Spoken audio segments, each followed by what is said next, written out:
Napoleon Bonaparte एक फ्रांसीसी सैन्य और राजनीतिक नेता थे जिन्होंने फ्रांसीसी क्रांति के दौरान और उसके बाद महत्वपूर्ण भूमिका निभाई।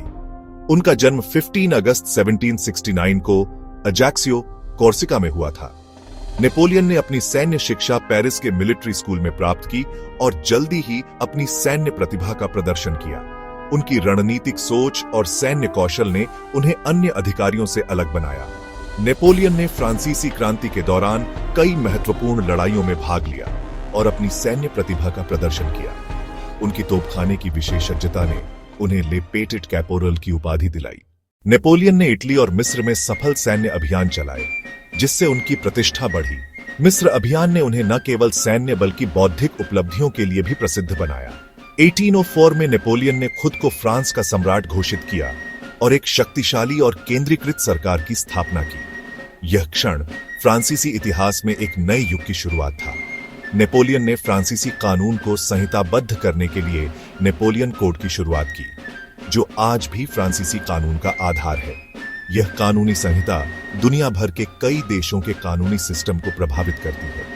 नेपोलियन ने शिक्षा और प्रशासनिक सुधारों को लागू किया, जिससे फ्रांस की प्रशासनिक प्रणाली मजबूत हुई। उनकी शिक्षा प्रणाली ने फ्रांस में आधुनिक शिक्षा की नींव रखी। नेपोलियन बोनापार्ट का परिवार एक प्रमुख कोर्सिकन परिवार था, जिसने फ्रांसीसी इतिहास में महत्वपूर्ण भूमिका निभाई। उनके पिता कार्लो बोनापार्ट एक वकील थे और मां लेटिजिया रामोलिनो एक मजबूत व्यक्तित्व की महिला थी।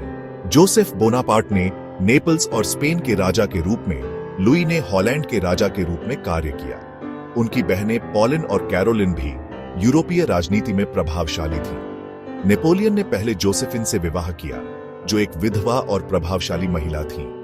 बाद में उन्होंने ऑस्ट्रिया की राजकुमारी मैरी लुइस से विवाह किया, जिससे उनका बेटा नेपोलियन द्वितीय हुआ। 1815 में वाटरलू की लड़ाई में नेपोलियन की हार हुई, जिसके बाद उन्हें सेंट हेलेना द्वीप पर निर्वासित कर दिया गया। यह हार उनके शानदार करियर का अंत थी।